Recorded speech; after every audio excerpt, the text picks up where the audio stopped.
Para a palavra de Deus, eu quero te convidar a abrir sua Bíblia no primeiro livro do profeta Samuel. Por favor, o seu lugar. Primeiro livro do profeta Samuel. Quando você encontrar, eu peço a você que vá se colocando de pé por mais um instante, em nome de Jesus. Você vai abrir comigo no capítulo de número 3.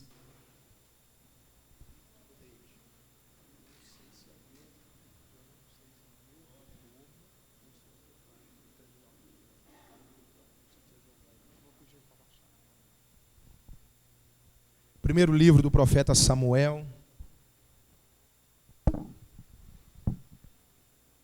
A partir de agora, especialmente, eu peço bastante a sua atenção. A Ju também está aqui, né? Agora que eu estou lembrando, né? Bom tê-la também, viu, Juliana? Em nome de Jesus.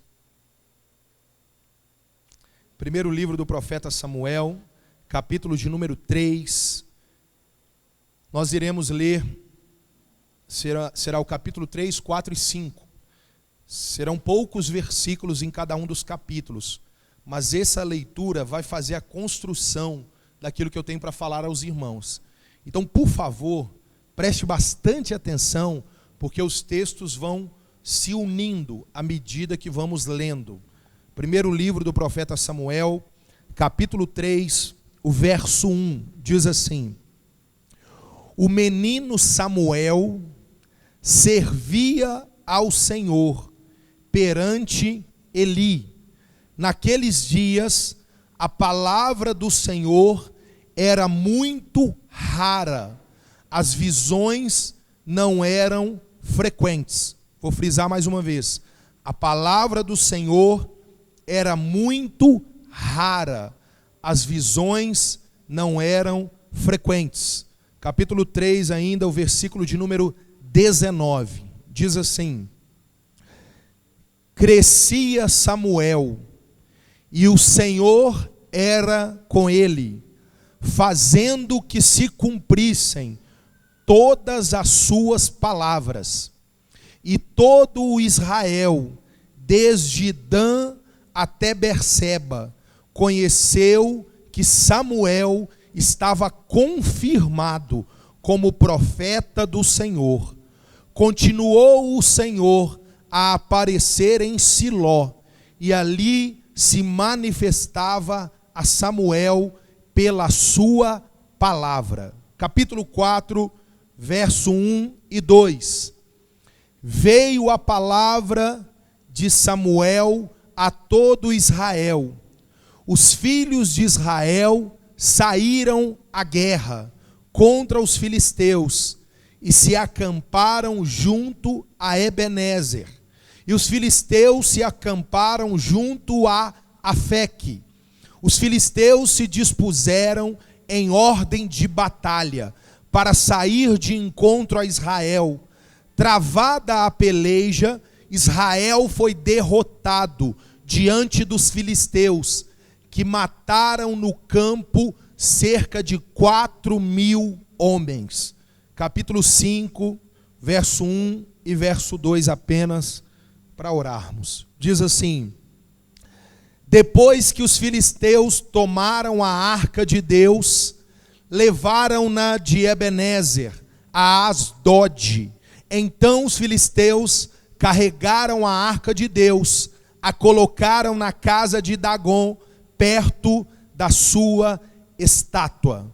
Não fecha a Bíblia, fecha os olhos e oremos. Deus, em nome do Senhor Jesus, Pai, nós acabamos de ler mais uma porção da Tua palavra, e eu tenho dito isso, Senhor, que privilégio nós temos de ter a Tua palavra nas nossas mãos, de poder lê-la publicamente e de poder pregá-la, Deus, também publicamente.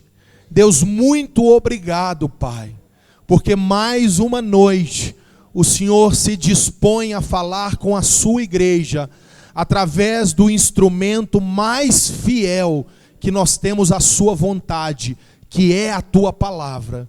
Portanto, Senhor, fique à vontade para ministrar aos nossos corações Eu oro a Ti, Deus, para que o Senhor encontre aqui em nós corações desejosos por Tua palavra, corações abertos, corações como terra fértil, onde a Tua palavra vai cair e irá frutificar a 100 por 1, Pai.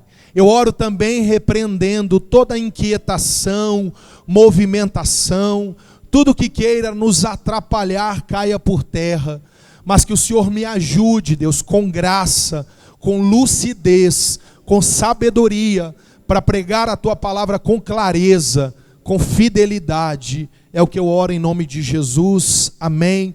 Pode se assentar com a sua Bíblia aberta, dê um aplauso ao Senhor Jesus.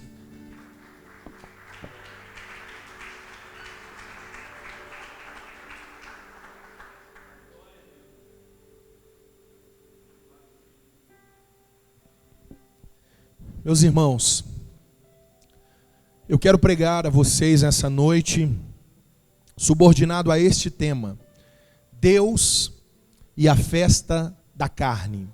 Deus e a festa da carne. É do conhecimento dos irmãos o porquê que eu propus esse tema, para falar numa noite e num momento como esse do nosso calendário. Nós estamos no meio e durante a uma festa, por que não dizer a festa mais pagã do calendário brasileiro. Mas longe de mim querer gastar tempo e ficar falando desta festa aqui nessa noite. O meu propósito é apenas fazer uma introdução, mas caminhar com vocês por esses textos que lemos, porque esse texto que lemos tem ensinamentos preciosos para nós, ensinamentos dos quais apresentam o juízo de Deus sobre o pecado, sobre o erro, sobre a idolatria. Muitas vezes nós veremos aqui nessa noite Deus manifestando o seu poderio, tanto contra o seu próprio povo, contra também os inimigos do seu povo. Os irmãos sabem que Deus e festa, numa mesma frase, não é problema. Aqui nós vemos nessa frase Deus e festa. O problema é a festa ser da carne, porque nós sabemos, pelo conhecimento bíblico, que o nosso Deus é um Deus festivo. Deus mesmo vai atribuir, determinar na sua lei inúmeras festas que o seu povo deveria observar. Na lei de Deus, por exemplo, existem 3 festas que Deus não abre mão que o seu povo celebre. Por exemplo, a festa da Páscoa, a festa de Pentecostes e a festa dos tabernáculos. Essas 3 festas são fundamentais no calendário judaico, para que o povo de Deus não se esqueça de quem Deus é e o que Ele fez e faz. Então não há problema nós vermos festa e Deus numa mesma frase. O grande problema, como eu disse, é quando essa festa ela é carnal, quando essa festa atenta contra a santidade de Deus.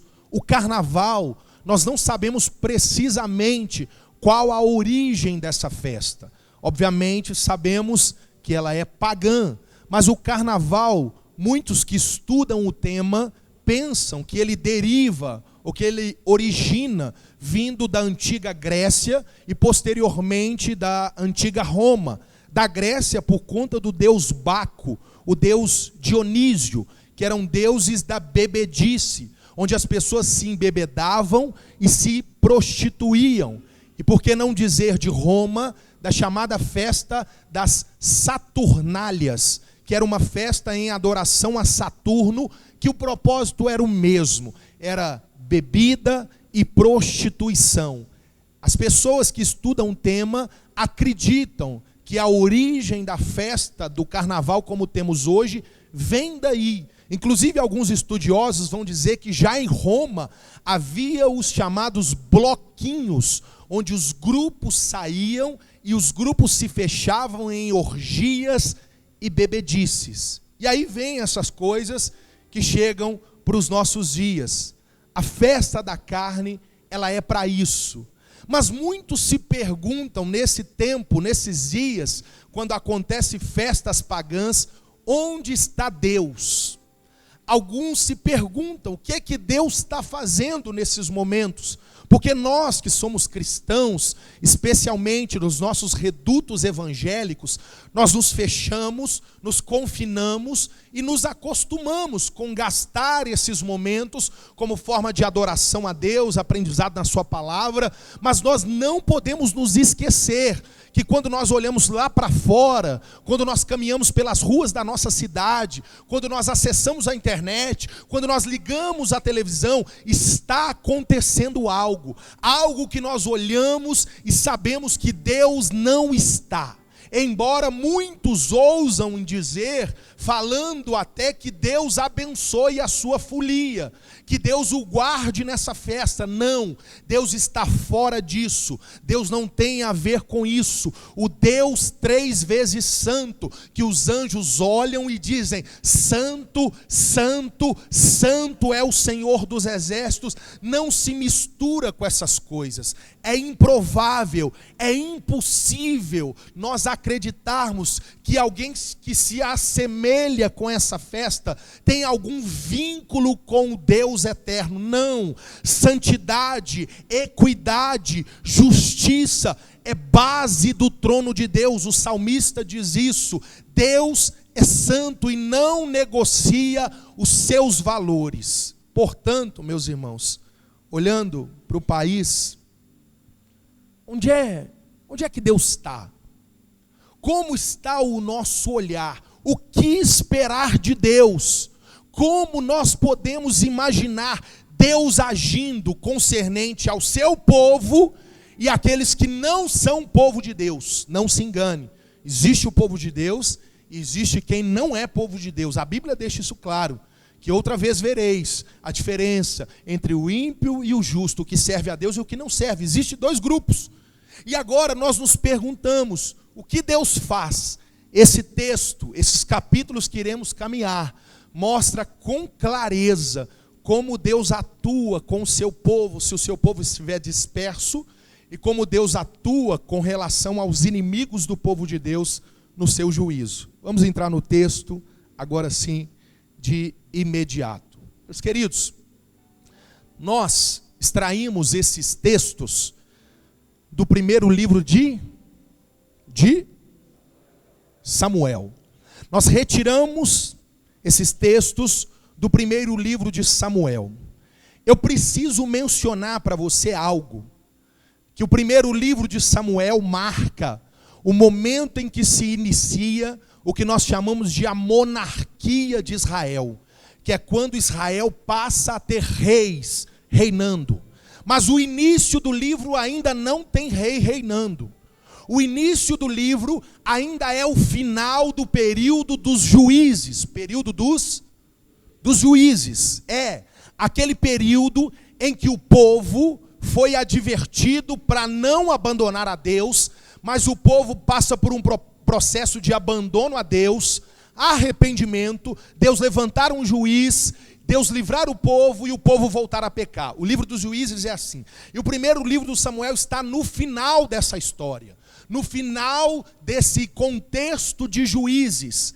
E aqui no primeiro livro de Samuel, o juiz da época, o homem mais importante da nação naquela época, é um homem chamado Eli. Qual o nome dele?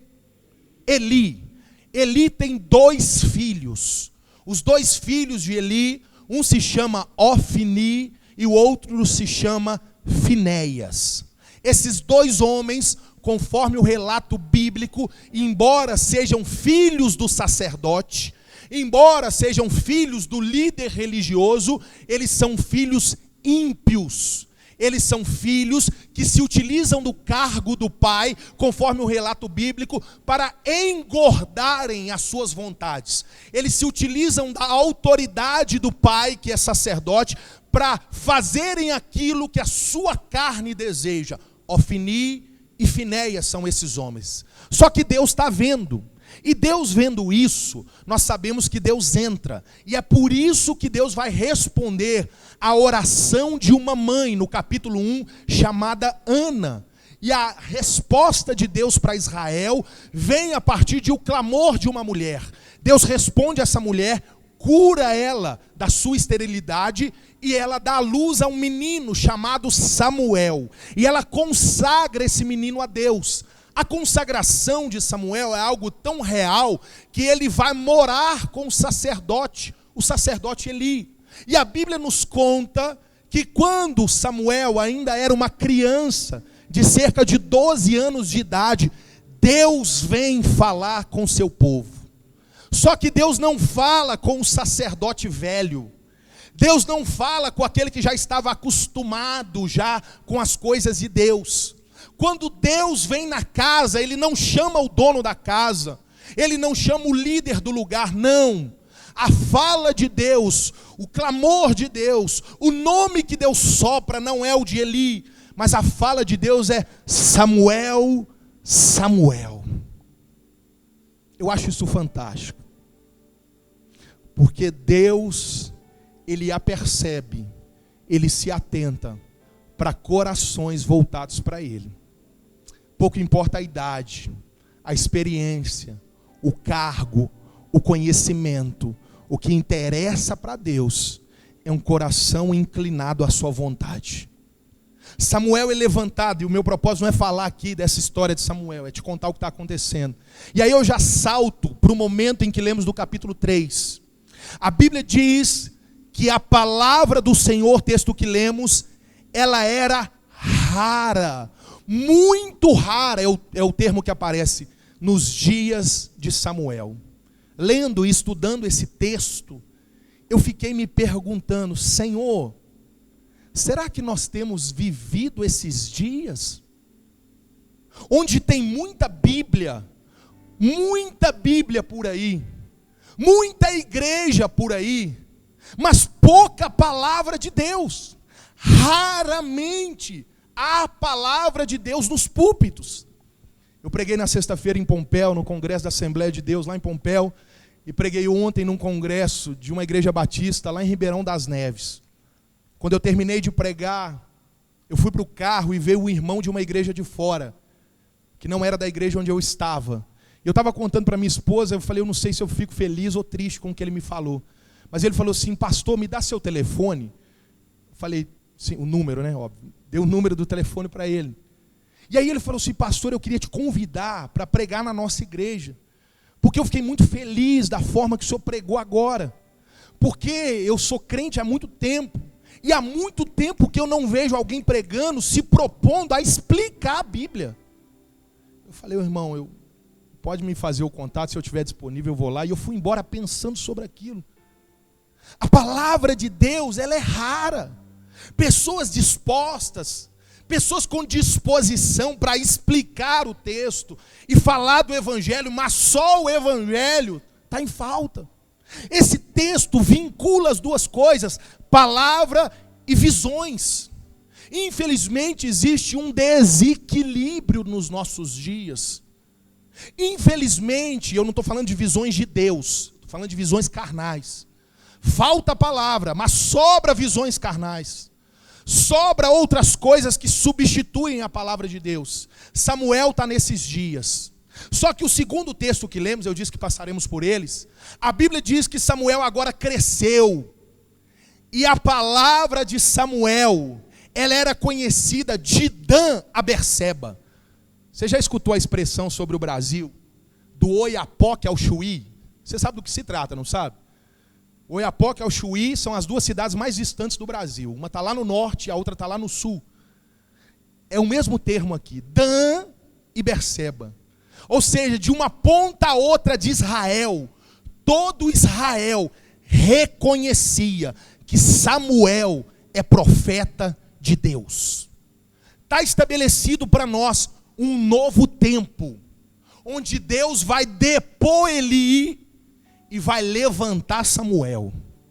O meu clamor a Deus é que nós vivamos os dias de Samuel, onde Deus depõe Eli, e os Samuéis assumem, os Samuéis se levantem, os Samuéis proclamem. É o que Deus vai prometer, porque no capítulo 2, note, Deus fala com Eli, dizendo: eu vou trazer juízo sobre a sua casa, e eu vou limpar de Israel a sua descendência. Os seus filhos, eu vou vir contra eles, porque você não os criou da forma que deveria ter criado.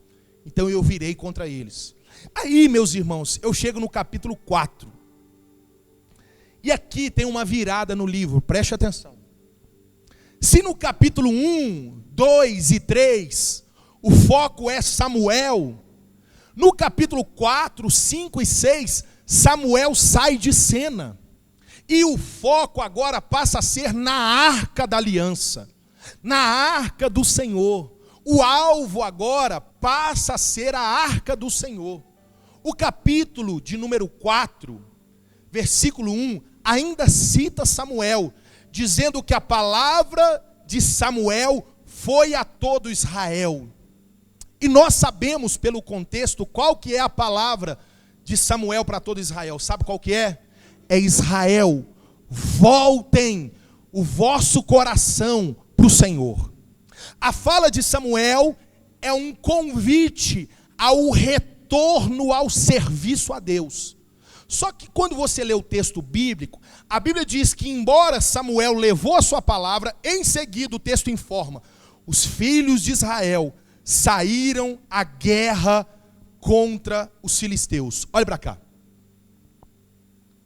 Quando você vai estudar a Bíblia, você vai descobrir que todas as vezes que a nação de Israel está de pé, a nação de Israel está buscando a Deus, todas as vezes que ela vai ir para uma guerra, ela ora a Deus para saber se deve ir.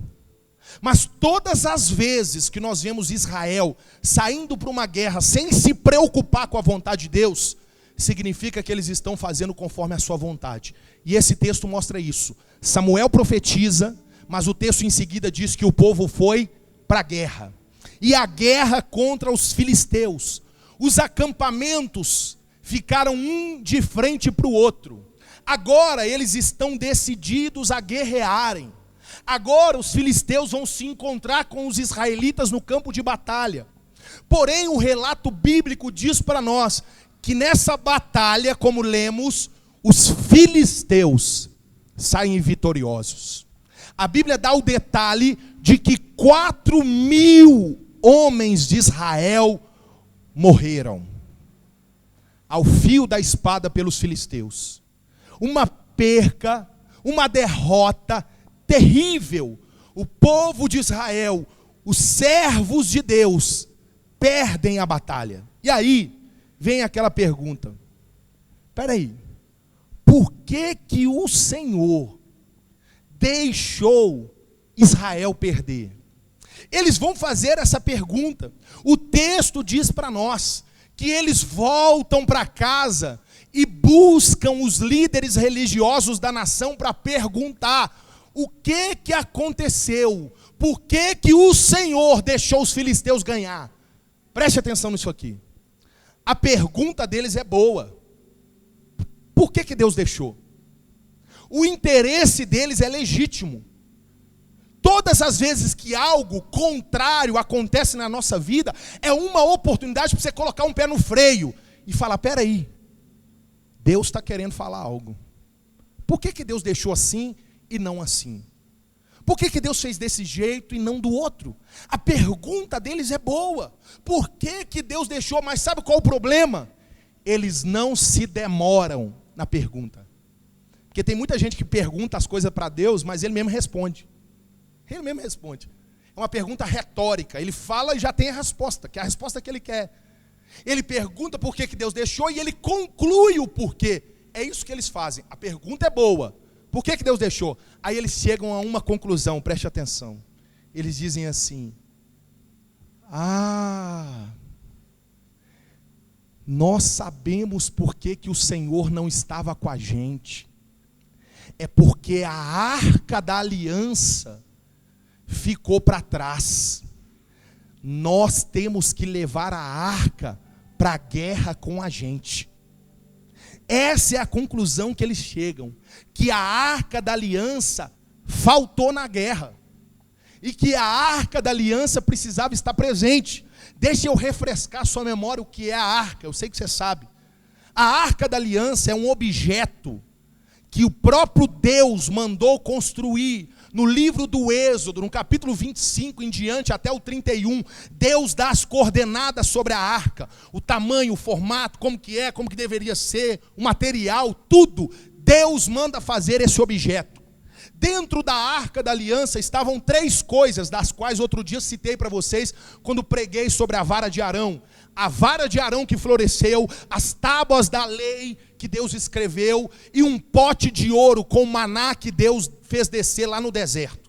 Esses 3 itens estavam dentro da arca da aliança. Era um sinal do cuidado de Deus e a memória deles do que Deus fez na história deles. Essa é a arca da aliança. Ela não é Deus. Deus não é um ídolo. A arca da aliança por si só, ela é um objeto. Só isso. A arca da aliança, ela representava como forma visível e perceptível a presença de Deus no momento em que Deus estava atuando e ela estava inserida no contexto, ela representava Deus, a presença de Deus. E eu citei para os irmãos o porquê que não dá mais para ter arca. Falei isso e vou repetir porque eu preciso ser chato nisso. Por que não dá mais para ter arca?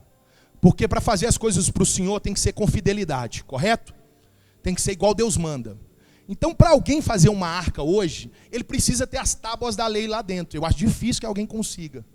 Para alguém fazer uma arca da aliança, precisa ter a vara de Arão lá dentro, florescida. Eu acho difícil que alguém tenha. E para alguém ter uma arca da aliança hoje, precisa também ter lá dentro o maná que Deus fez descer do céu lá no deserto. Então qualquer outra coisa que se crie, que se invente, é bobagem. Não se perca nessas coisas, não se apega a essas coisas. Aqui é um outro contexto. Deus mandou, mas Deus não nos mandou. Deus não nos direcionou para isso. Esse povo tem uma questão. Então a arca, ela é esse instrumento. Preste atenção no que eu vou dizer. O verso 4 diz que eles pegam a arca, olha para mim, e eles levam até o acampamento de Israel.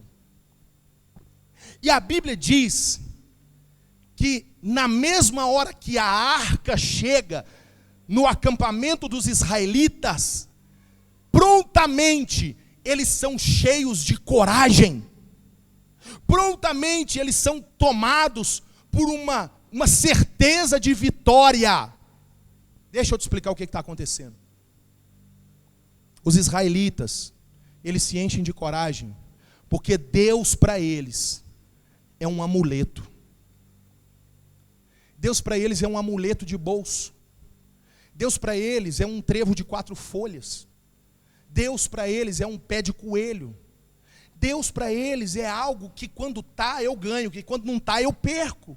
A visão deles de Deus é algo que eles carregam e que outrora eles deixam de carregar. A ótica deles não é Deus que os sustenta e os carrega. A ótica deles é que eles que levam e deixam Deus para trás. É eles que fazem isso. Então quando a arca chega, eles falam: pronto, ganhamos. Deus agora está com a gente, vamos alcançar a vitória. Preste atenção para eu te explicar uma coisa, porque isso tem a ver com sua vida. Deus para esse povo não é o fim do culto deles. Deus é só o meio. Deus é só o mecanismo porque o que eles querem. Eles não querem Deus. O propósito deles não é adorar a Deus. O propósito deles é ganhar a guerra. O propósito deles aqui não é que o Senhor esteja no meio deles para eles o adorarem de todo o coração, não. O propósito deles é um propósito mágico, que quando Deus está, algo acontece a meu favor, nunca contra mim. Deus é comigo e Deus não é contigo. É uma ideia de resposta. Deus para eles é um amuleto, e aí eu aplico isso para você. O que Deus é para nós? Quem Deus é para nós? Como tratamos Deus? O que pensamos sobre Deus? Por vezes, se nós nos apercebermos, Na nossa vida, muitas vezes, Deus parece ser um instrumento do qual nós somos capazes de nos desvincular dele por momentos, dizendo, eu vou ali e Deus espera. Mas agora eu estou com um problema, uma situação, e agora Deus vem. E Deus parece ser esse que vem e vai.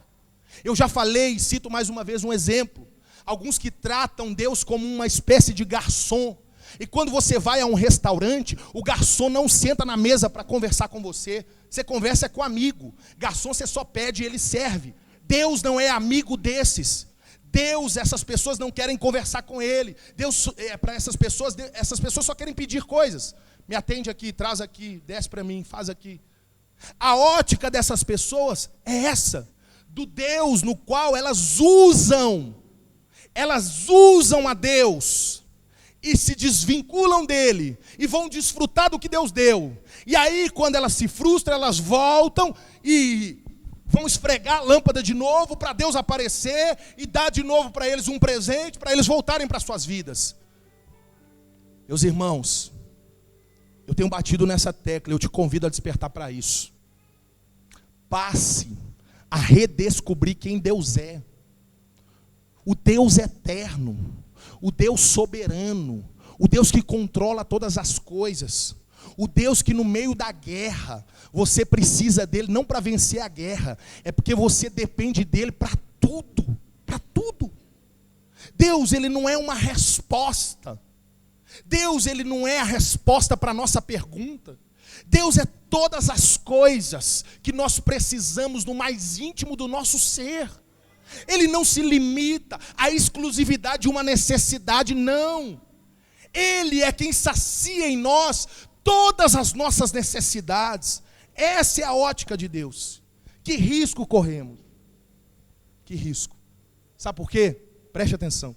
O verso 4 diz que quando a arca chega, sabe o que acontece no arraial? Diz o texto que houve um tremor e uma gritaria, é o que o texto diz. Começaram a gritar e o chão começou a tremer, ao ponto dos filisteus lá do outro lado sentir a terra tremer, como se fosse um terremoto. Ou seja, preste atenção nisso, eles gritam, o chão estremece, embora eles celebrem, embora haja grito, embora haja barulho, não significa que há aprovação de Deus. Você está entendendo o que está acontecendo aqui? Tem grito, tem barulho, tem alegria, mas Deus não está. Está fora. Não estou presente. Causou terremoto. O arraial do outro lado falou, meu Deus, ó, coisa maravilhosa que está acontecendo ali. Causa impacto visual, mas não significa que Deus está presente. Sabe por quê? Eles não estão tomados de temor, eles estão tomados de vaidade. Eles não são corajosos, eles são presunçosos. A arca da aliança não traz para eles temor, traz para eles soberba. Trouxemos Deus, Deus é comigo, Deus está aqui. Eles se ensoberbecem. A presença de Deus não deveria fazê-los pular e gritar, mas a presença de Deus deveria fazê-los se prostrar e chorar, se lançarem ao chão e perceberem como Israel estava. E é um erro enorme quando nós pensamos sobre Deus à luz da Bíblia, de acreditarmos que a experiência com Deus, inicialmente ela traz para o indivíduo, numa situação de erro, uma alegria. Não, nós somos tomados por o que o apóstolo Paulo chama aos Coríntios de contristamento, uma tristeza profunda, por não ser aquilo que gostaríamos de ser em Deus. Quando o profeta Isaías vê o Senhor no capítulo 6, você conhece, a Bíblia diz que ele fala, ai de mim, Senhor, eu vou morrer porque eu vi o Senhor. Ele vai se entristecer porque ele viu Deus, porque ele não sabe o que vai ser da vida dele. Manoá, quando o Senhor veio anunciar o nascimento de Sansão, a Bíblia diz que ele fala para a mulher dele, nós vamos morrer porque Deus veio até nós. Quando o apóstolo Pedro tem Jesus dentro do seu barco, e Jesus determina que ele jogue a rede, e acontece a pesca maravilhosa, naquele momento a Bíblia diz que Pedro se joga nos pés de Jesus e diz: sai do meu barco, porque eu sou pecador, eu não sou digno da tua presença. Quando o apóstolo Paulo, em Atos capítulo 9, se encontra com Jesus no caminho de Damasco, ele vai ao chão, ele não pula, ele não grita, eu não tenho problema nenhum com isso. Mas a questão para nós é que muitas vezes somos seduzidos por essas coisas, acreditando que em ajuntamento e barulho existe quebrantamento, mas muitas vezes não existe. Aqui está acontecendo isso, mas não há quebrantamento, não há coração voltado para Deus. E sabe o que acontece? Que é assustador aqui, o verso 5 ao 8, contraste, olha para cá. Lá do outro lado, no arraial dos filisteus, preste atenção.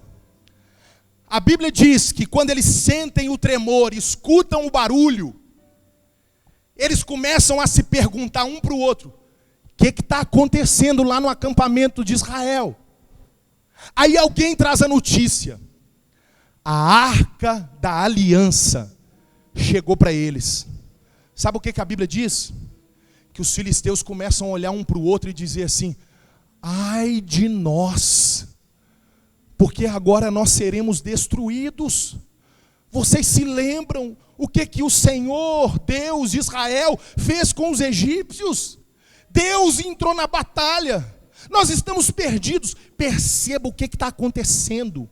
Os ímpios temeram mais a Deus do que o próprio povo de Deus.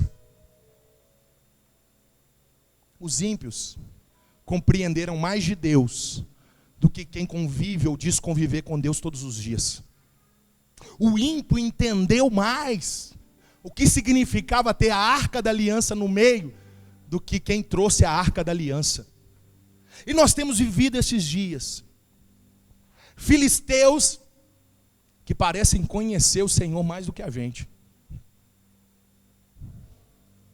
Quantos nos nossos dias enfileiram as nossas igrejas assentadas nos bancos, mas não temem a Deus, não conhecem a Deus. E às vezes você for conversar com um ímpio lá fora e falar de Deus para ele, ele teme a Deus. Ele não crê, ele não entregou a vida, mas ele teme a Deus. Nós vivemos um tempo em que as pessoas perderam o temor. Vivemos um tempo que pouco importa o juízo de Deus, o manifestar de Deus. Sabe o que o texto diz para nós? É que com a arca, Israel agora vai para a batalha. O Senhor está com a gente, a arca está com a gente. Agora, coitado desses filisteus. Sabe o que a Bíblia diz? Verso 10. Os filisteus esmagaram a Israel. E agora não 4.000, mas 30.000 homens de Israel pereceram no campo de batalha. Aí alguém se pergunta: mesmo com a arca? Mesmo com o Senhor? E esse texto, ele é um tapa naqueles que pregam o evangelho triunfalista, que diz para você que você vai ganhar todas. Você não vai ganhar todas, você não vai. Você vai ter aflição, você vai ter problema, você vai ter dificuldade. Vai ter dia que você vai querer entrar para o quarto e chorar. Esse evangelho triunfalista é uma mentira. E se utilizam de Romanos capítulo 8, dizendo que nós somos mais do que vencedores. E se esquecem do contexto que quando Paulo diz sobre todas essas coisas, nós somos mais do que vencedores. As coisas que somos vencedores são as coisas que Paulo está relatando no capítulo 8. Que trata-se da dificuldade que o homem tem de crer em Deus, mas que Deus faz isso em nós, para sermos salvos. É sobre essa incredulidade nossa que nós somos vitoriosos, mais do que vitoriosos. Mas o evangelho real, o evangelho que pulsa, o evangelho verdadeiro, é um evangelho que por vezes Deus permite derrotas, para nelas Ele manifestar o seu propósito. Para nelas Deus tratar com o seu povo. Entenda, meus irmãos, que existem coisas na nossa vida que nós só vamos aprender quando perder. Tem ensinamentos na nossa vida que a vitória nos ensina, mas tem alguns preciosos que você só aprende quando perde. Você só aprende quando dá errado. E Deus, Ele trabalha dessa forma. Ele tem que tratar com o seu povo. Então o seu povo é vencido pelos inimigos. Aí, meus queridos irmãos, sabe o que acontece? O povo de Deus não apenas perde, mas a Bíblia diz que a arca é levada pelos filisteus. Olhe para cá. Os filisteus se apoderam da arca do Senhor. E eles levam a arca como um prisioneiro de guerra. Eles estão convictos de que eles aprisionaram a Deus. A arca do Senhor é o nosso troféu, é o nosso despojo de guerra. A arca do Senhor é o sinal de que nós vencemos o Deus de Israel. E eles vão levando a arca do Senhor. Olhe para cá. Nessa hora a Bíblia diz que sai um homem da guerra, da tribo de Benjamim. Qual tribo? Tribo de Benjamim. E ele vai correndo para casa. Sabe quem está sentado numa cadeira, esperando resposta sobre a guerra? Eli. Lembra do Eli, o sacerdote? A Bíblia diz que ele tem 98 anos. Quantos anos? 98. Ele está cego e gordo. A Bíblia fala. Cego, gordo, 98 anos. Assentado numa cadeira. A Bíblia diz que o homem chega com a roupa rasgada e com terra na cabeça, sinal de que perdeu a guerra, e dá a notícia na cidade, e depois chega para Eli. E ele dá 3 notícias. Quantas notícias? 3 notícias, presta atenção. A primeira é: Eli, Israel foi derrotada. A segunda notícia é: Eli, seus 2 filhos, Ofni e Finéias, morreram na guerra. E a terceira notícia é: e a arca do Senhor foi levada pelos filisteus. 3 notícias. A Bíblia diz que quando ele escuta a terceira, não a segunda sobre os filhos, mas a terceira, a Bíblia diz que ele se assusta, cai da cadeira, quebra o pescoço e morre. O juízo de Deus chegando na casa de Eli. A informação da morte dos filhos vem junto com a morte de Eli. Deus usando os filisteus para limpar Israel da descendência de Eli. Deus faz isso. Deus é Deus de juízo. A Bíblia diz que a esposa de um dos filhos de Eli, a esposa de Finéias, está grávida. E quando ela escuta a notícia, não da morte do esposo, deveria ser um marido péssimo, mas quando escuta sobre a arca ter sido levada, ela começa a passar mal e entra em trabalho de parto. E aí ela dá à luz a um menino. E dar à luz ao menino é um momento de alegria. Só que o texto diz que ela se entristece muito na hora. E aí perguntam para ela, dizendo: é um menino, qual o nome dele? E ela diz: Icabode, porque foi-se a glória de Deus. E ela morre. Irmãos, Deus, quando a longanimidade dele se esgota, o juízo de Deus começa pela sua casa. O apóstolo Pedro diz isso na sua carta. Quando Deus decide limpar, quando Deus decide peneirar, Deus começa e vai arrancando. E aí, meus queridos, eu chego com você no capítulo de número 5. Para eu encerrar. Israel não tem mais a arca. O sacerdote acabara de morrer. A arca está com os filisteus. E deixa eu te falar um pouco sobre a cultura dos filisteus. Olha para cá. Os filisteus tinham como cultura que toda vitória do povo filisteu, ela era prosseguida de uma festa. Sempre quando eles ganhavam uma guerra, eles faziam uma grande festa.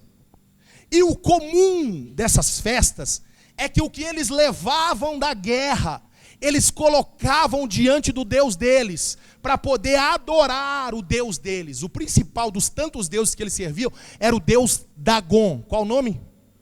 Dagon. D-A-G-O-M, Dagon. E aí, meus irmãos, nós sabemos disso, por exemplo, com Juízes 16.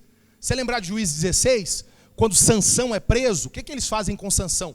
Furam o olho de Sansão e levam Sansão para o templo, como forma de adoração ao Deus deles. E agora eles estão com a arca. E o que eles fazem? Antes da festa que eles vão fazer, eles vão levar a arca do Senhor, e o relato que lemos eles colocam a arca ao lado da estátua de Dagon, no templo de Dagon, verso 2 do capítulo 5. Dagon era um deus, que a metade do corpo dele era uma espécie de peixe, um rabo de peixe. E o tronco dele era de homem, com as mãos numa posição similar a essa, com uma barba grande e um turbante. Dagon era assim. E eles colocam a arca do Senhor lado a lado. Quem sabe, ou com certeza, para deixar o lado de Dagon, para ir descansar, chegar de uma guerra. Porque amanhã ia começar uma festa, um carnaval, né? Ia começar um festão. O outro dia era o dia de comemorar. Foram dormir. A Bíblia diz que os filisteus se levantam de manhã, de madrugada ainda, e vão para o templo de Dagon. E quando eles entram no templo, a arca da aliança está no mesmo lugar, mas a estátua de Dagon não está mais no mesmo lugar. Ela está na frente da arca, com o rosto em terra, como se estivesse adorando ao Senhor. Irmãos, você imagina quem viu aquilo, a cena? Uai, aconteceu um terremoto, a gente não viu? Deve ser que a gente colocou errado, de maneira errada. Deve ser que a gente não posicionou direito. E aí eles vão pegar o Deus deles, porque assim o Deus deles, eles vão pegar o Deus deles com a mão de novo, colocar em pé e pôr no lugar. Aí adia a festa. Não adiar a festa, porque aconteceu alguma coisa errada. Aí o texto diz que passa mais um dia. Aí no dia seguinte eles vão lá de novo. Só que quando eles entram lá, a arca do Senhor está no mesmo lugar. A estátua de Dagon está prostrada novamente. Só que agora a cabeça está arrancada e as mãos estão cortadas. Meus irmãos, os filisteus acreditaram que era possível aprisionar o Deus eterno. Os filisteus acreditaram que era possível vencer o Deus de Israel. O desespero toma conta deles nessa hora. E a Bíblia diz que Deus envia uma praga sobre eles. Vocês se lembram lá atrás, no capítulo 4, quando eles vão dizer assim: o Deus de Israel venceu os egípcios com as pragas. O medo deles, o temor deles chega. E Deus envia uma praga sobre os filisteus. Eu não sei se a sua versão bíblica é essa, mas a palavra do original do hebraico é a mesma expressão de hemorroidas. Deus envia uma praga de hemorroidas sobre os filisteus. E sabe o que é interessante? Embora não tenha nada de interessante nisso, né? Mas sabe o que vale a pena ressaltar? É que essa dor de hemorroida, segundo o relato bíblico, foi causando tanta dor e tanta infecção, que os homens começaram a morrer. E aí a morte dos homens pela cidade começou a atrair ratos para a cidade. E aí eles começaram a morrer do que nós conhecemos hoje, nos dias de hoje, como peste bubônica, doença de rato. Os homens começaram a ser exterminados, a festa foi cancelada. Não dá mais para ter festa, porque Deus mostra para eles que quem perdeu a guerra foi Israel, não o Deus de Israel, porque o Deus de Israel não pode perder. O juízo de Deus se acendeu contra os inimigos de Deus. Deus não pode ser aprisionado. Os filisteus se desesperam. Essa arca tem que sair daqui. E eles mandam a arca para um outro lugar. E para onde a arca vai, a praga vai seguir na arca. Porque vai passando por mais uma cidade e a praga chega e filisteu morre. Aí os filisteus dessa cidade mandam para outra e onde chega a praga vai atrás. E são 5 cidades onde a praga vai passando, exterminando o povo filisteu. Esse texto nos mostra que Deus não precisa do povo para vencer os filisteus, mas é o povo de Deus que precisa de Deus para vencer os filisteus. Essa é a lógica.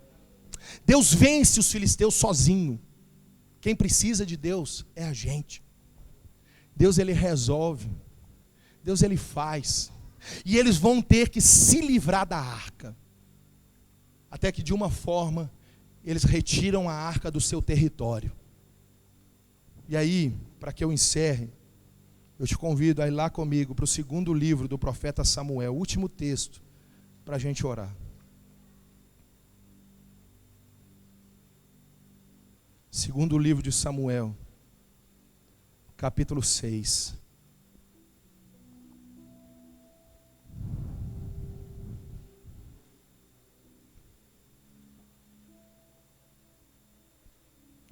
Versículo 1, diz assim: tornou Davi a ajuntar todos os escolhidos de Israel, em número de 30.000. Versículo 3, puseram a arca de Deus em um carro novo, e a levaram da casa de Abinadab, que está no alto da colina. Olhe para cá, por favor. Os irmãos, as histórias da arca da aliança assustam a todos. A arca é um problema. A arca agora fica esquecida. Embora saibamos que ela vai ficar na casa de Obed-edom e vai prosperar a casa de Obed-edom, ninguém mais quer mexer com a arca. Até que sobe ao trono um homem chamado Davi. E quando Davi assume o trono, das muitas medidas que ele faz, ele entende que a arca precisa voltar para Israel. E esse texto que lemos é quando Davi decide buscar a arca do Senhor, trazer de volta o símbolo da presença de Deus. Sabe o que Deus nos fala aqui nessa noite para que eu encerre? É que o juízo de Deus chega, mas o anseio de Deus em nós é que despertemos o quanto antes, para que a presença de Deus volte, para que a glória de Deus volte, para que a sua graça volte. Mas eu te lembro que eu apresentei para vocês pilares para a glória de Deus. A palavra de Deus precisa estar presente, a obediência a Deus precisa estar presente, o temor a Deus precisa estar presente. Sendo assim, a presença de Deus será real no nosso meio. Fique de pé, eu quero orar por você.